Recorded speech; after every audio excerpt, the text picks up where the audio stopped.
Hello again, everyone. Welcome back to King of Dragon Pass. We are just ending up the year 1333, so let's go ahead and proceed into Sacred Time. Reputation, I think it's gone up a little bit to be in about the middle. Our hunters will find little game this year, and our God Talkers predict a more or less normal harvest. Let's definitely put one into herds. Let's put one into war. Put one into mysteries. And since we only had 14 children last year, let's put one into children. And actually, let's put one into health, because we got a lot of sick people. I think that'll be good. Let's go ahead and proceed. While plowing the fields, the Carls find something strange. It's the enormous skull of some kind of dragon creature. It might be worth something as a curiosity. We can trade it away. Ophir is fine with whatever. Orngarin says that we should destroy it. Let the warriors help the Carls.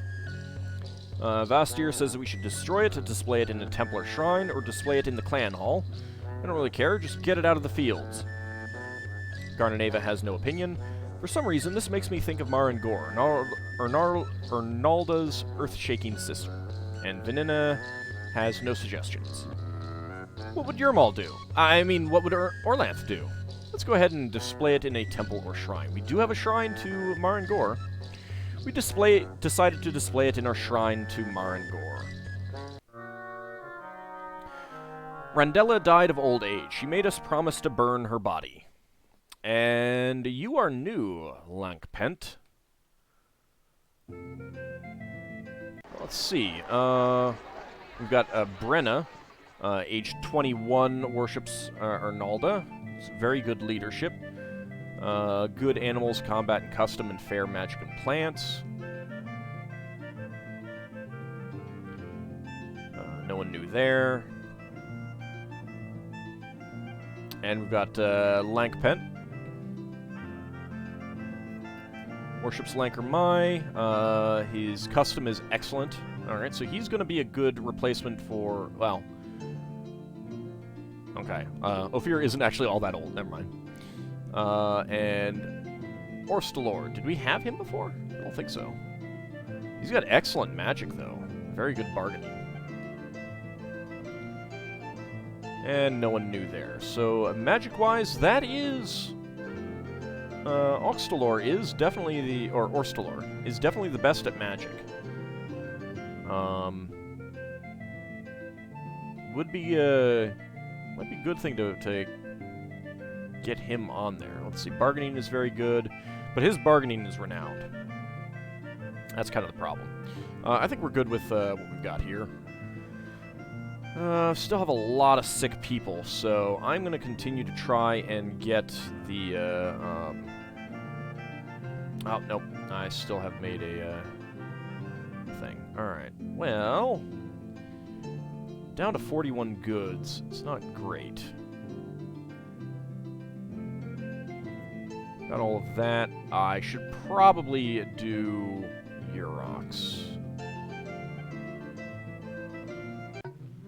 Yeah, let's go ahead and sacrifice some cows and some goods. Urox revealed the workings of the Berserker ritual. With most of our farmers sick or recuperating from the wounds, the rest have too much to do and will soon be overworked and join their comrades. Sacrifice to Chalana or Roy could restore their health and so restore our clan's wealth and happiness. Well, I'm working on it, but I can't. Unless it has expired already. Well, I suppose I could try it anyway. Let's see. Hope improves people's morale. Yeah, no.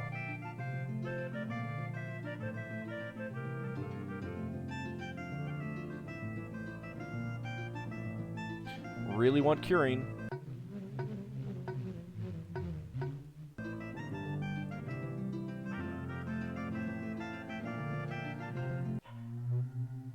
And we got the healing ritual. Brodesart, son of the prosperous Carl Glendara, has been slain in an ambush. Friends who were with him when he was attacked report that the assailants were relatives of Rangarda Dark Eyes of the Wolf Clan. According to his friends, the killer said to them, "Stand aside, for our quarrel is only with the family that killed our kinsman, not with others of the Dragon Clan." Everyone remembers the incident in which Rangara stole Glendara's prize stallion, and Glendara's children slew one of Rangara's sons while retrieving it. So, Kagratis suggests that we compose a poem in honor of Brodessart. Although it would be good to maintain strong relations with the wolves, it would be bad to injure the feelings of our own people. Ophir suggests that we take no action. Glendara is within her rights to pursue vengeance. The people will be unhappy if we try to convince her to forswear these rights. Orngurin says that we should raid. We are stronger than the Wolf Clan. Vastir says we should raid. Rostakos is away. Garnaneva suggests that we compose a poem, encourage Glendara to swear off vengeance, or sacrifice to the gods in honor of Brodessart. Carls want vengeance, but the clan needs its crops planted. Venena says the theft of the Rain Cauldron brought great misery to King Oskul's people. They begged him to pick up the sword again, the one he had used to slay Bad King Urgrain, but has no suggestions other than that. Let's go ahead and compose a poem. The poem was a beautiful tribute to a brave fighting Carl, and everyone said that they would remember it always. Fantastic. Alright, it is fire season. What are we doing on... Oh my, that is not good. It's a good thing that no one raided us.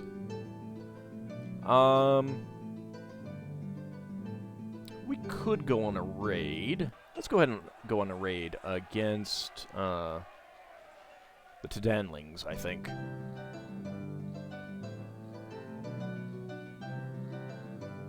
Go ahead and call in the Hendart.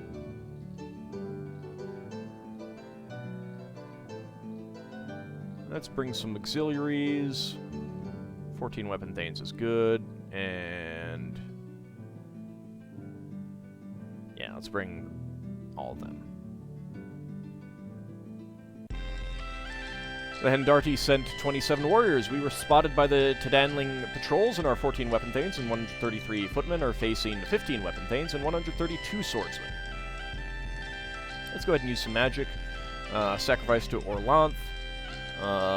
Plunder, and yeah, let's go ahead and charge.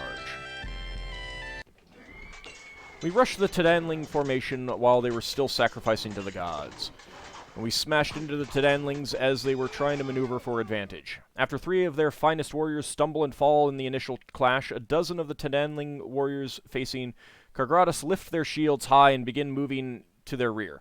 But more Tedanling warriors are struggling through the mud towards the engagement, threatening to turn the tables if Kagratis does not act immediately. What should Kagratis do? Charge the enemy warriors immediately, rally several warriors to aid him, trust his comrades to take advantage of the opportunity. Ooh, this is interesting. Let's go ahead and charge the enemy warriors immediately. Kagratis charged directly into the demoralized Tedanlings, but they gathered themselves just in time and met his charge with many swords. Kagratis was wounded, but fought fiercely until the end of the battle. Well, that is unfortunate. Oh, it did not get any booty. It did kill 5 of their warriors and only lost 1 ourselves, but we did take 18 wounded. And now they're raiding us right back. Okay. Let's take captives. Go ahead and skirmish. Let's definitely sacrifice to Orlanth. The Tedanlings had to charge through a devastating hail of missile fire. The Tedanling charge falters for a moment, thanks to the heroic efforts of Hiotarl and the warriors to his right and left. But one by one, the warriors surrounding Hiotarl fall bleeding from wounds taken in the initial charge. Hiotarl is cut upon the sword arm while trying to cover their withdrawal. If Hiotarl rallies to break the Tedanling charge, you have a good chance of winning the battle, but he risks his life by continuing the fight. What should he do? Well, he's pretty old anyway. He is 58. It's very good combat. Fight to our auxiliaries to get healing, stand his ground, retreat and use personal healing magic, play dead, rally our warriors, and countercharge. Let's rally our warriors and countercharge. Hiotarl was unable to rally any of our warriors and charged the enemy alone. Hiotarl terrified the Tedanlings by fighting so ferociously when sorely wounded, but after a few moments of confusion, the strongest Tedanling warriors rallied their clansmen and the battle went on.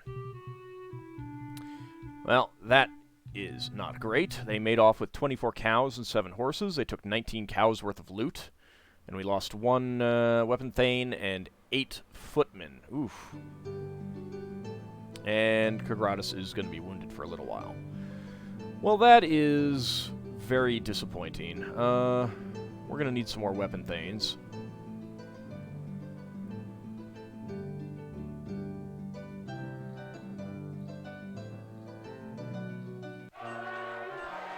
Rostikos had a difficult and dangerous trip into the Holy Country, and felt fortunate to have traveled without losing any members of the expedition. He was only able to talk 3 men into traveling north and try their luck with us. Eventually, most of them found homes among us, but no one believed that they replaced the good men we had lost. The White Horses have a new chief, Njosi. He is known for his caution in battle and his cruelty. The former chief, Yorsar, died from a snake bite. And now we are being raided by the Old Owls. Alright, well, let's go ahead and use some magic. 20 weapon thanes and 143 of the feared. Let's go ahead and drive them off. And let's sacrifice to Humakt. Then we'll go ahead and skirmish. Oh, well, that's not great. They made off with 20 owls and 8 horses. Took 4 of our women auxiliaries captive. I mean, we killed a lot more of them. The Old Owls have sent an emissary to ransom back the 4 captives they took.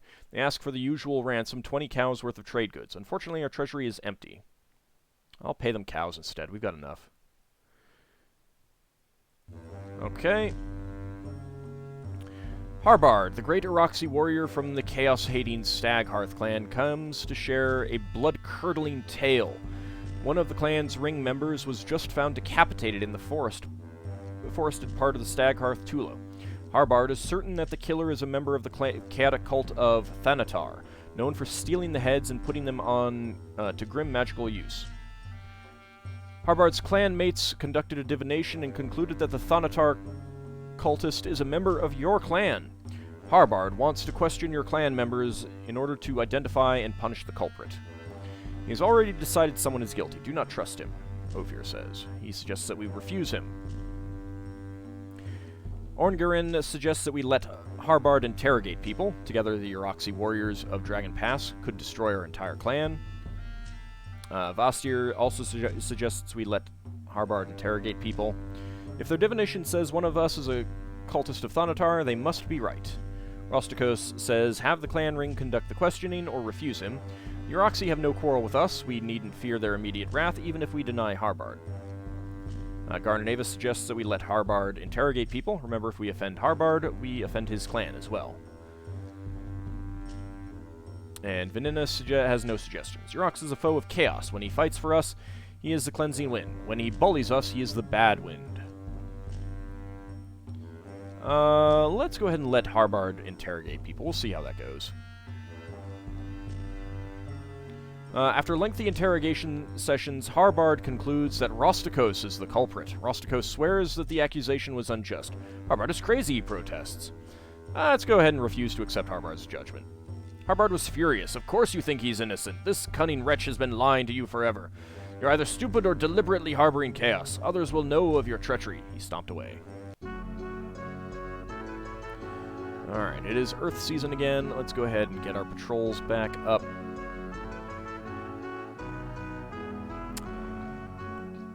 We're not gonna be able to do any sacrifices with goods because we are really low on that. We've got a lot of, let's see, healing.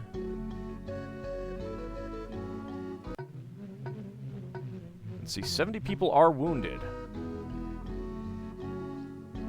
Alright, we can get more cows. Let's go with 15. We need to get these people healed. Chalana Roy chose not to heal our wounded. Oof. Well, that's great. The dangerous rodents are back. The trickster magic you used against them lured them away, but did not prevent them from returning. They swarmed to attack several of your horses, mauling one so badly that it must be destroyed. They also bite some of the old women and children. The people say that it is about time the clan ring did something about those loathsome creatures. Ophir suggests that we have Venina lure them away again. Orngarin has no suggestions. Vastir suggests everything except shrug and go about your business. Rostikos suggests that we find outsiders. Garnaneva suggests that we block the entrance. And Vinaneva, again, suggests luring them away. Let's go ahead and do that. She pranced about the cave mouth, singing a song which she said was an irresistibly salacious tune in the language of the little rodents. It seemed absurd, but the rodents formed a line and followed Vanina as she danced away from the borders of Artula toward those of the Old Owl clan. Our traders report that the Old Owl clan thinks better of us now, since we are displaying that big skull we found. It seems that they value any item of antiquity, and were pleased to see that we would value such things too. Alright, that's interesting. Wonder if there's anything we can do about that. We could work on improving relations with them. We are definitely not doing so great on relations right now. But we're really low on food and cattle and goods, so I don't really want to do anything at this time. Let me double check to make sure that we've got enough people around. Yep, there we go. And let's go ahead and explore Artula again.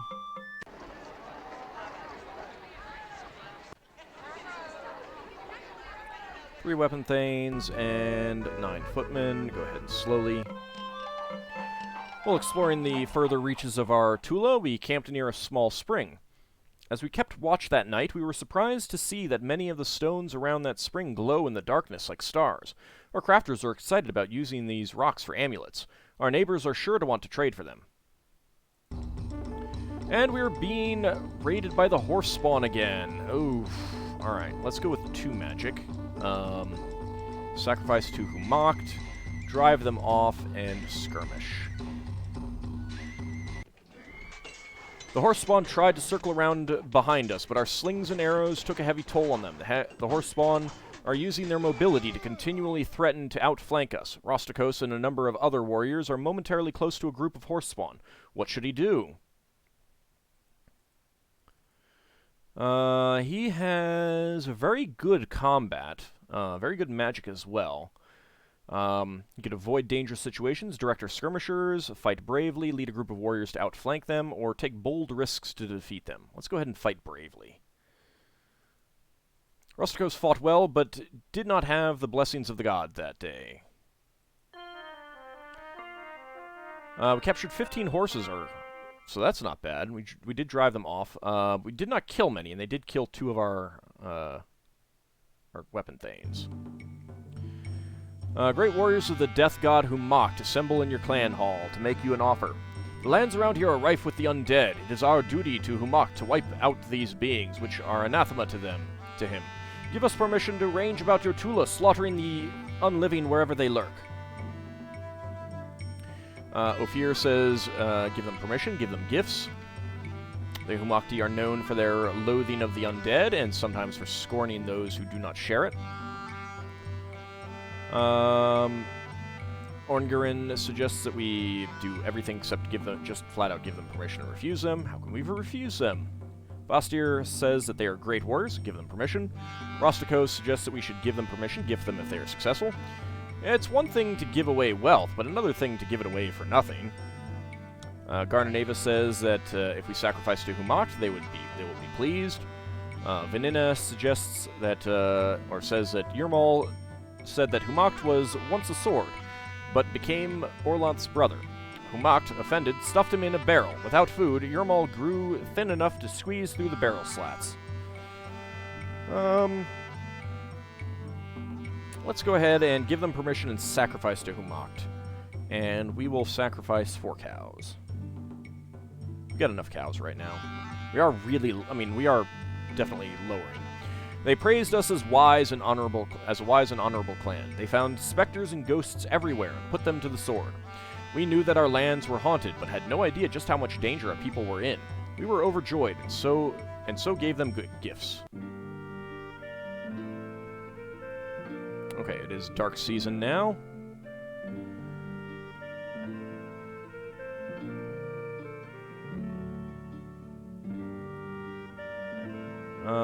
20 goods to the gods each year. Okay, so I've got enough as long as nothing comes up. That also means that I can't sacrifice right now. Let's go ahead and explore.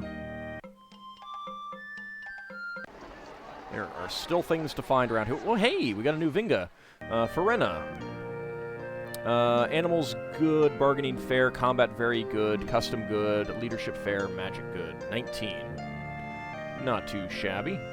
Alright, Orstanor. Let's go with 4 weapon thanes and 10 footmen. You can go ahead and travel slowly. Nope, didn't find anything interesting. Alright.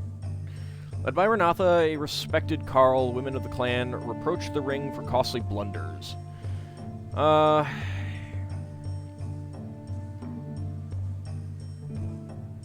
Let's arrange suitable marriages with surviving bachelors. Try that again. Nope. Alright, authorize women to temporarily form joint households. Although it was unorthodox, the women agreed that the best way to hold their families together within the clan was to form joint households until the clan could attract more men.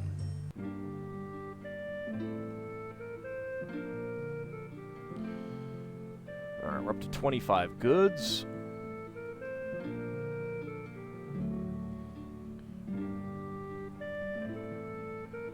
Let's get some more patrols. Can't really afford to get any more weapon thanes. But I do think we need to go on a cattle raid. So let's go ahead and do that. Let's go against the Tadanling.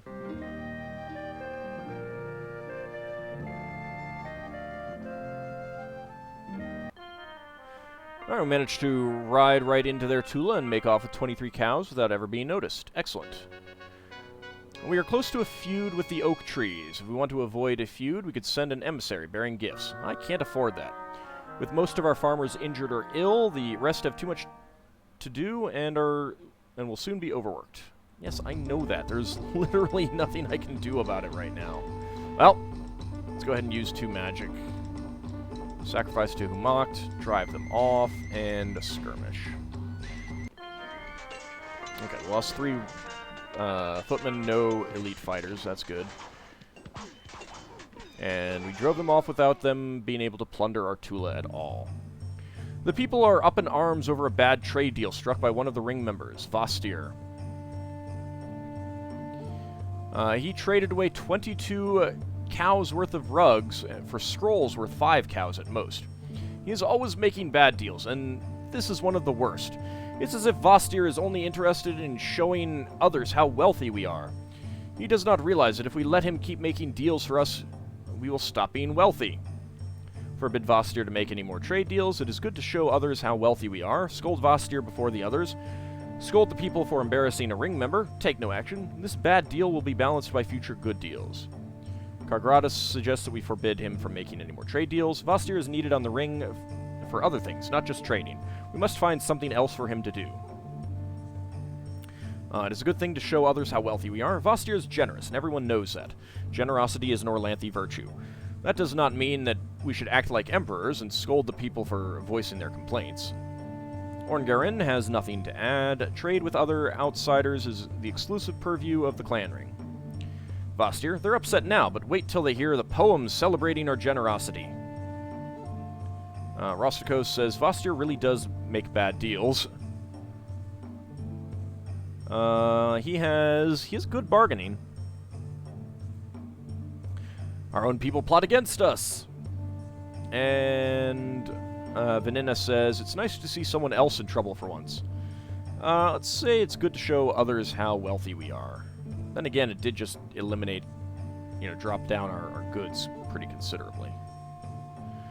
The people conceded that generosity was an Orlanthe virtue and agreed to stop criticizing Vostir's negotiating prowess. Okay, it is storm season. I think I'm going to need some goods, though. Let's go ahead and try and trade with maybe the beaker ducks. They kind of like us.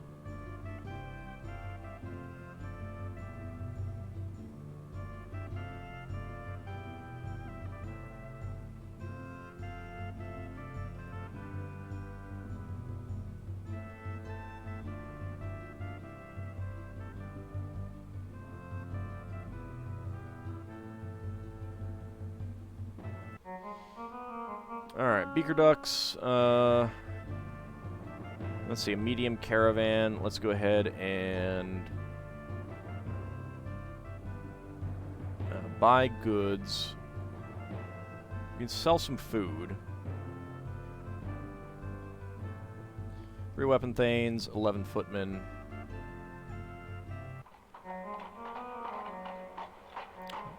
Hopefully they'll come back in time to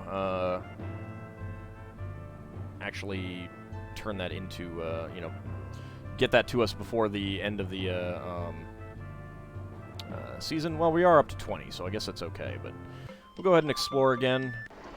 Organe, what Orstenor? You go off and explore. Slowly. 3 weapon thanes, 7 footmen. While exploring, you find evidence of a great battle that was fought on your Tula on some long-forgotten day. I have no magic to conduct a divination. I am an accomplished boaster. Let me go to our neighbors and brag of this find.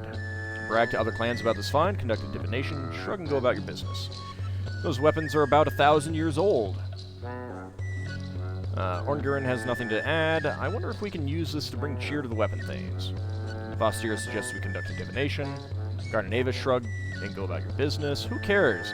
Let's get that junk out of the field so we can plant. Vanina says, although it leaves no such relics, peace is to be celebrated over war. That's, I mean, we don't have much magic, but we'll conduct a divination. Unfamiliar spirits appeared to our god-talkers. They said that they were the shield-bearers of Finnan, a legless king, who battled the ore-digging tribe on this very spot, more than 1,000 years ago. The great Finnan died here on that day, but killed 110 of his foes. The spirits recited the details of this battle and said we should reenact it so that Finnan's spirit would give us a gift. Let's see. Ritually reenact the battle on this spot. Let's go ahead and do that. Nothing of note happened. Well, that's unfortunate. Our caravan is back from the beaker ducks. We traded 30 bushels of food for 20 cows worth of goods. They had rows of longhouses bursting with food, but no cattle or other animals that I could see. One of our carls has died in unusual circumstances. Justharl died of embarrassment when his daughter behaved shamelessly in the temple. Oh, and it is, time for, sacred time. Last year, we had 33 babies born, initiated 20 children as adults. Clan has 7 fewer people, 61 fewer head of cattle, 3 fewer horses, and 34 more sheep than we did last sacred time. We produced 680 and ate 764 bushels of food. 127 were lost due to spoilage. Our crafters produced 81 cows worth of goods. Our market made a profit of 4 cows worth of goods. We definitely need to get this food production in hand. Get all these people healed, but of course I don't have the stupid curing and rituals and everything. We'll see if we can solve that next time. See you then, everyone.